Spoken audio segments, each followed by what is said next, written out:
설교 후에 하고 싶었는데 찬송가가 아니라서 못 정했었거든요. 그런데 오늘 저도 알았고, 제가 알기로는 호산나 찬양대도 제 설교 제목이 마라나타인지 모르셨던 걸로 아는데 하나님이 함께 하셔서 선을 이루셨습니다. 감사합니다. 안녕하세요. 이게 우리나라 인사죠. 우리나라 인사는 안녕하세요 라고 합니다. 영어에서는 헬로우라고 하듯이요. 이 안녕하세요라는 것은 사실 서로의 안녕, 그러니까 평안을 비는 인사이죠. 이게 원래 전문은 밤새 안녕하셨습니까? 이건데요. 간밤에 어떻게 될지 모르는 상황에서 이 인사법이 나왔습니다. 그러니까 좀 불안한 상황을 대변하는 인사라고 할 수가 있죠.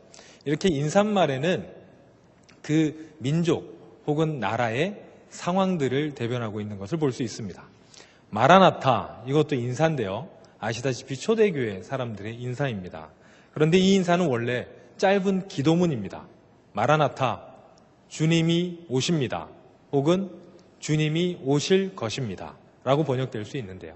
이건 기도문입니다. 근데 이것이 인사말로 쓰인 것이죠. 왜냐하면 성도라는 이유만으로, 예수님을 믿는다는 이유만으로 구타당하고 옥에 갇히고 죽임당해도 할 말 없던 그 시절에 주님이 오실 것입니다. 주님이 오십니다. 라고 서로 인사했던 바로 그 기도문이 마라나타입니다. 우리 주님을 기다리는 절기인 이 대림절에 이 인사로 같이 한번 인사하겠습니다. 서로를 바라보시면서 마라나타. 우리 뒤에 있는 분들께 서로 인사합시다. 마라나타. 아멘. 주님이 오실 것입니다. 아멘. 요즘처럼 추운 겨울날에는 저는 한 저녁이 생각납니다. 제가 인생에서 가장 추웠던 날이 두 날이 있는데요. 그 중에 하루는 군대에서 경험했었습니다. 2003년 아주 추운 겨울, 그날따라 굉장히 추운 겨울이었는데 저는 경기도 파주에 그 오두산 통일전망대 여러분 혹시 아시나요? 거기 GOP에서 근무하고 있었습니다. 거기가 그렇게 북쪽은 아닌데 강바람이 매섭게 불어서 굉장히 추운 곳인데 그날따라 유독 추웠습니다. 보통 온도계가 영하 20도까지 나타낼 수 있는데 그 온도계가 깨진 날이었습니다. 굉장히 추운 날, 그날에도 우리 장병들은 변함없이 밤에 근무를 나갑니다. 정말 추운 날이어서 만만에 이 준비를 하고 나가지 않습니까? 보통 하의는 한 7겹, 상의는 한 10겹 정도 껴 있습니다. 핫팩도 꺼내고 아주 그냥 양말도 2개 신고 장갑도 2개 끼고 나가도 시간이 오래 지나면요 다 소용이 없어요. 밖에서부터 점점 추워지니까 초소에서 견디면서 앉았다 일어났다 계속하고 뭐 이렇게 해도 점점 추워집니다. 특별히 그때 저는 일병, 그러니까 아직 계급이 낮았기 때문에 앞에서 장교 출신 분이 굉장히 웃으시네요.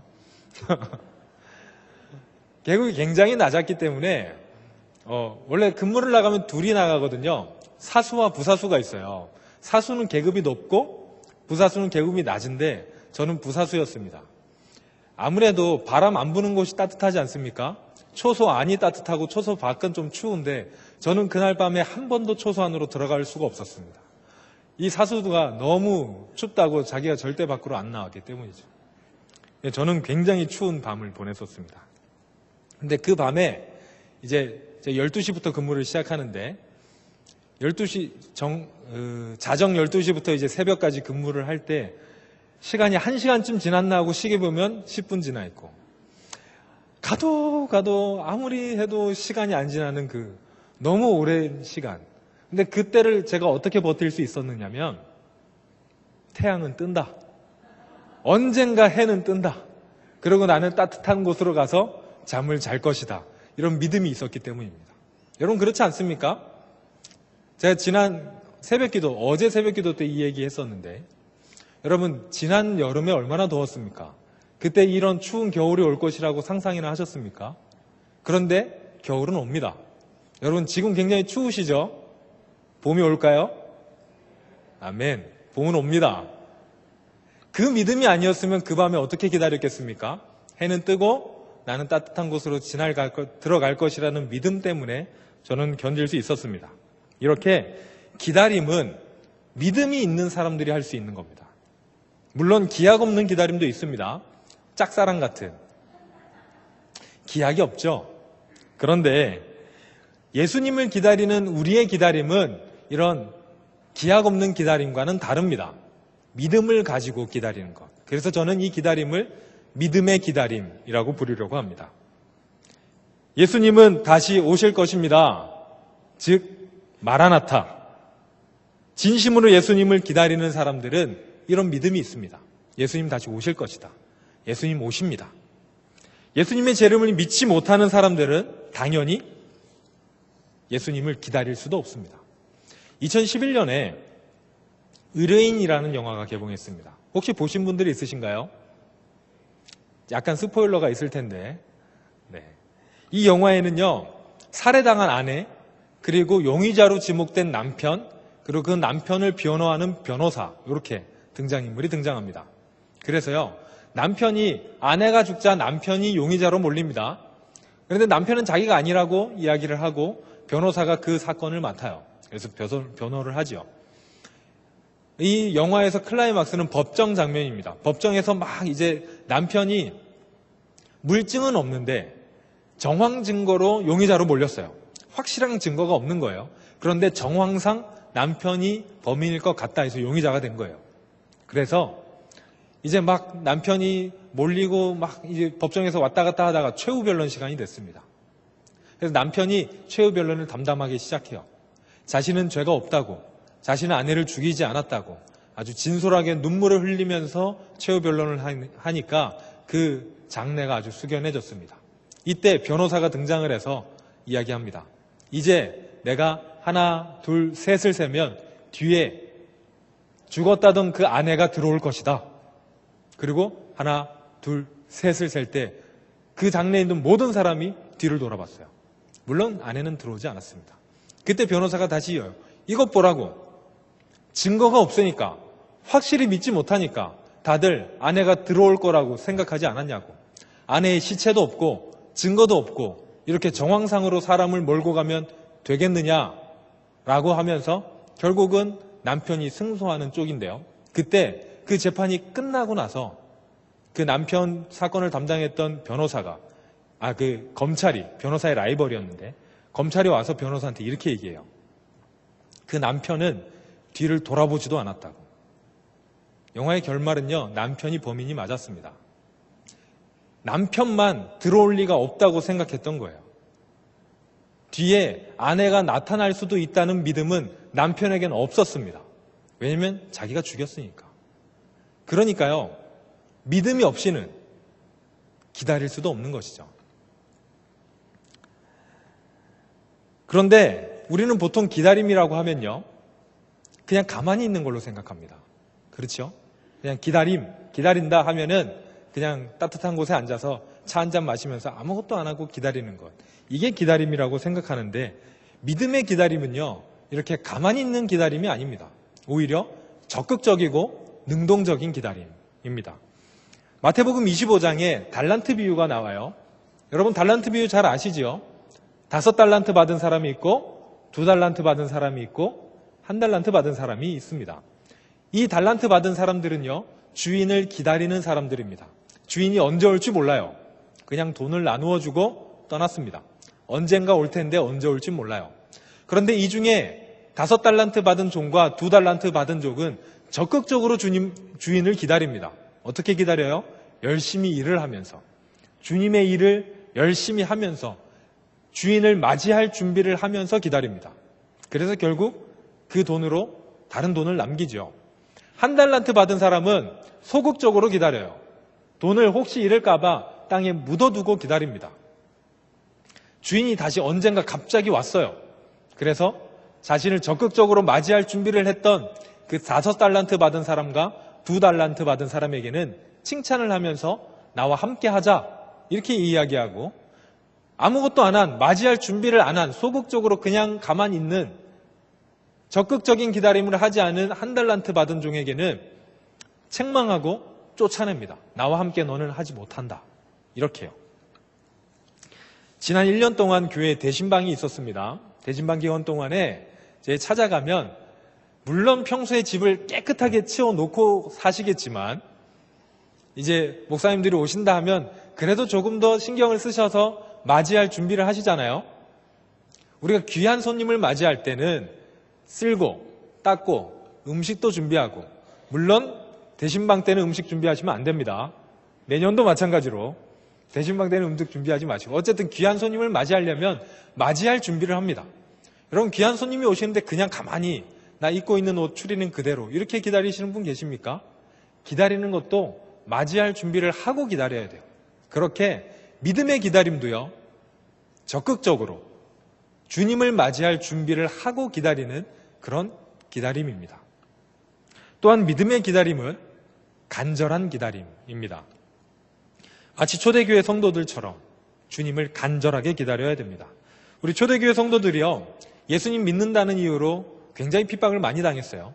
오해를 많이 받았는데, 지난번에 제가 한번 말씀드린 것 같은데, 초대교회 성도들한테 3가지 오해가 있었습니다. 첫 번째는 식인종이다. 왜냐하면 이제 주님의 살과 피를 먹고 마신다는 표현 때문에 식인종이라는 오해가 있었고, 두 번째는 근친상간이다. 다 형제고 다 자매이기 때문에 저 사람들은 전부 다 서로 결혼했구나. 근친상간이다. 세 번째는 무신론자다. 신상이 없었기 때문에 무신론자란. 그 당시에 무신론자인 거는요, 요즘으로 따지면 되게 무식한 사람들과 비슷한 말이었습니다. 그러니까 이상한 사람들이었어요. 그래서 초대교회 성도들은 제 예수 믿는다라고 했으면 죽어도 할 말이 없었고 맞아도 할 말이 없었고 어디 하소연할 데가 없었습니다. 그런데 이 사람들은 그래서 점점 피해서 지하 무덤으로 가기 시작했죠. 사람들이 오지 않는 무덤. 우리는 공동묘지지만 로마 시대 때는 지하의 무덤을 팠거든요. 그 무덤에서 예배를 드리고 예배 드리다가 아예 거기에서 살기 시작하고 그것이 지금의 카타콤이 되었습니다. 여러분, 이 그림 보신 적 있으시지요? 이거는 익투스라는 문양입니다. 이거를 헬라어로 읽으면 익투스가 되는데, 익투스는 헬라어로 물고기라는 뜻이에요. 이 익투스를 초대교회 사람들은 처음부터 읽으면요, 약자를 이예수스 크리스토스 데우스 휘오스 소테르라고 읽을 수 있습니다. 이게 무슨 뜻이냐면 예수 그리스도 하나님의 아들 구세주의 약자였어요. 그러니까 이걸 약자로 하면 물고기가 되었던 거죠. 지금이야 이건 모두 다 아는 사실이지만 그 당시에는 교회 안 다니는 사람은 전혀 몰랐던 완전한 비밀이었습니다. 교회 안에 들어와서도요, 3년 동안 교육받고 그러고 나서 검증받은 다음에 세례를 받았어요. 세례 교육이 3년이었습니다. 3년 동안 교육받고 나서 세례 이후 교육을 미스타고지라고 하는데, 미스타고지도 1년간 있습니다. 그리고 안으로 들어와서 실제로 정회원이 되는데 최소 5년이 걸렸어요. 5년 이후에 이 문양을 가르쳐줍니다. 그전엔 문양 가르쳐주지 않아요. 그러면요, 어떤 도시에 가서, 어디에 가서 저 사람이 예수 믿는 사람 같으면 물고기 윗부분을 발로 그립니다. 그러면은 그 사람이 맞으면 다른 사람이 와서 아랫부분을 마저 물고기를 그리면 서로 믿는 사람들인 거예요. 그렇게 서로를 만났고, 그래서 지하 예배당으로 인도하고 같이 예배를 드리고 이렇게 했었던 시절입니다. 초대교회 성도들은 이런 극한의 상황에서 예수님의 다시 오심을 기다렸습니다. 그 소망을 담아서 마라나타, 예수님께서 오실 것입니다 라고 인사하면서 기다림을 이어나갔죠. 오늘 본문인 계시록은 그렇게 고난받는 상황에서 쓰여진 책입니다. 고난당하는 성도들, 특별히 어둠 가운데 있던 성도들에게 계시록은 이렇게 얘기합니다. 주님이 반드시 오실 것이다. 주님이 오셔서 우리의 억울함을 풀어주시고 눈물을 닦아주실 것이다 라는 메시지가 이 계시록에 담겨 있어요. 여러분, 베리칩 이런 거 다 틀린 얘기입니다. 요한계시록 가지고 이단들 굉장히 많이 얘기하는데 언젠가 기회가 있을지 모르겠지만, 계시록의 메시지는요, 나중에 우리가 고난당하고 이게 아니라 주님이 오실 것이다. 그래서 우리의 억울함을 풀어주시고 성도들과 함께 하실 것이다. 이것이 메시지입니다. 고난 중에 주님을 간절하게 기다리는 성도들을 향한 메시지가 여기에 담겨져 있죠. 산상수훈에서도 예수님은 심령이 가난한 자든 천국이 그들의 것입니다 라고 이야기하셨죠. 마음이 가난한 사람들, 다른 말로 하면 나의 모든 것보다 주님을 더욱 귀하게 여기는 사람들에게 천국은 그들의 것이다. 왜냐하면 그들은 천국을 간절하게 내 모든 것보다 더 간절하게 바라는 사람들이기 때문에 그렇습니다. 종교개혁자 마틴 루터는요, 구원받은 사람들을 어떤 병자에 비유합니다. 뭐냐면요, 어떤 병자가 있는데요, 못 고치는 병이에요. 그래가지고 아무리 다녀도 의사들이 못 고친다니까 이 사람은 아직 죽지 않았는데 죽은 것 같은 삶을 삽니다. 전혀 의욕도 없고 삶에 그런 게 없어요. 난 이제 죽었구나 이러면서 하루하루를 죽음과 같은 인생을 살아요. 그 사람은 사실은 이미 죽은 사람과 마찬가지죠. 그런데 어떤 의사를 만났는데 그 의사가 이러는 거예요. 이거 100% 낫는다. 내가 무조건 고칠 수 있다. 당신 안 죽어요. 하니까 이 사람이 그날부로 갑자기 살아난 거예요. 이 사람은 아직 병이 걸린 상태예요. 그런데 이 사람은 무슨 삶을 살고 있습니까? 병이 나은 사람의 삶을 살고 있는 거예요. 구원받은 사람도 이와 같습니다. 이미 우리가 미래의 예수님을 믿는다면, 예수님이 오실 것을 믿는다면, 심령이 가난하고 간절하게 예수님을 기다린다면 우리는 이미 천국을 살고 있는 것입니다. 믿음의 기다림, 제가 말한 믿음의 기다림은 일종의 삶의 자세이죠. 예수님을 적극적으로 맞이하는 삶의 자세이고 또한 간절한 삶의 자세입니다. 그렇다면 믿음의 기다림은 뭘 믿는 걸까요? 오늘 본문을 다시 한번 읽겠습니다. 시작. 이것들을 증언하신 이가 이르시되 내가 진실로 속히 오리라 하시거늘 아멘. 주 예수여 오시옵소서. 아멘. 이것들을 증언하신 이, 즉 예수님께서 먼저 우리에게 말씀하십니다. 내가 진실로 속히 오리라. 이에 우리가 대답하죠. 아멘. 주 예수여 오시옵소서. 이 마지막에 있는 간절한 기도문 마라나타. 주 예수여 오시옵소서. 이게 이제 마라나타는 아람어기 때문에 여기에는 헬라어로 쓰여져 있지만 이 헬라어를 번역하면 마라나타가 되는데요. 우리가 하나님께 요구하는 것이 아니에요. 이 기도문인데 하나님 어서 오세요. 이 요청하는 기도가 아닙니다. 우리가 하나님께 요청하고 하나님이 그것을 이루어지는 것을 기다리는 그런 기다림이 아니에요. 마라나타는요, 대답입니다. 응답이에요. 뭐에 대한 응답입니까?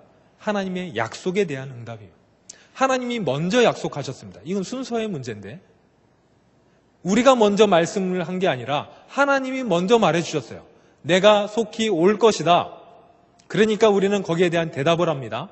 아멘. 주 예수여 오시옵소서. 내가 올 것이다. 내가 너희에게 올 것이다. 너희가 나한테 상황을 아뢰지 않아도, 너희의 억울함을 토로하지 않아도, 그때 우리가 하나님께 아직 요청하기도 전에, 아직 우리가 하나님을 믿기도 전에, 알기도 전에 그분이 먼저 우리에게 말씀해 주십니다. 내가 너희에게 올 것이다. 이제 우리는 거기에 대한 대답을 하는 것이죠. 아멘. 아멘. 주님 오십시오. 주님이 오실 겁니다. 라고 대답하는 것이 바로 우리의 기다림입니다. 주님 어서 오십시오. 우리가 주님을 기다립니다. 우리가 주님을 간절하게 기다립니다. 우리의 삶을 통해서 주님을 맞이하고 싶습니다. 라고 이야기하는 것. 이게 이 대림절의 정신입니다.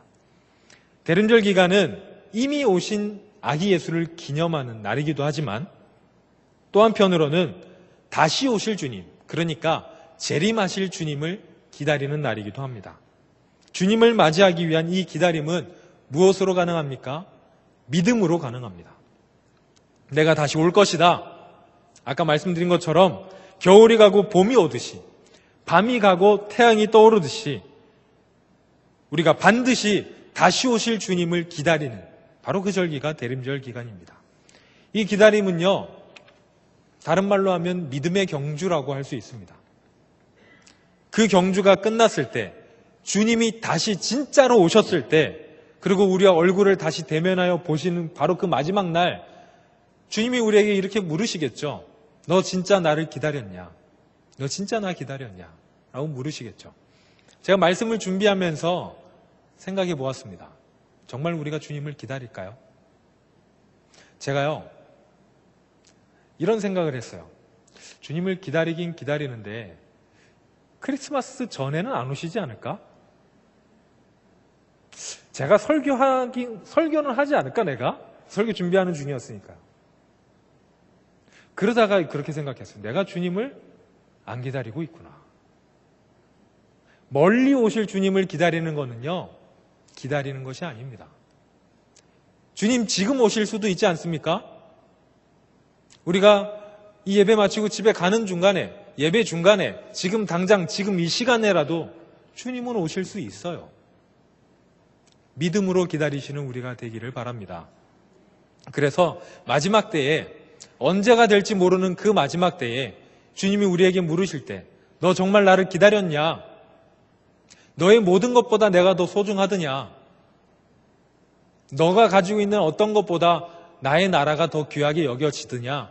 라고 물으실 때 여러분 우리는 어떻게 대답하겠습니까? 여러분 그 대답은 제가 이전에도 드렸듯이 말로 하는 대답이 아닙니다. 말로는 다 할 수 있어요. 네, 저 기다렸어요. 말로는 할 수 있습니다. 그런데 그 대답은요, 말로 하는 것이 아니라 무엇으로 합니까? 삶으로 합니다. 저희 삶으로 대답해야 합니다. 저희가 삶으로 하나님께, 하나님 저희가 주님을 기다렸습니다. 저희가 주님을 맞이하기 위해서 준비했습니다. 마치 세례 요한처럼 주님의 길을 곱게 하는 그 광야에 외치는 자의 소리처럼 우리가 주님의 길을 예비하며 살았습니다. 주님을 맞이할 준비를 하였습니다. 라고 삶으로 하나님께 대답하시고 응답하시는 우리 모든 성도님들 되시기를 주님의 이름으로 축원드립니다. 기도하겠습니다. 사랑하는 주님, 오늘도 우리에게 오고 계시는 그 주님을 저희가 기다립니다. 간절한 마음으로 기다리는 저희의 심령 한 명 한 명 가운데 성령님 찾아가 주셔서 지친 마음을 위로하여 주시고 꺾이는 무릎을 다시 세워주셔서 저희가 다시 한번 간절하게 주님을 기다리는 하나님의 사람들 되게 하여 주옵소서. 그래 우리 삶이 변하고 우리의 생각이 변하고 우리의 입술이 변하고 우리의 모든 삶이 통째로 변하는 하나님을 기다리고 하나님을 맞이하는 광야에 외치는 자의 소리들 다 되는 우리 모든 시흥의 성도들 될 수 있도록 인도하여 주옵소서. 예수님 이름으로 기도합니다. 아멘. 교회 소식을 알려드리겠습니다.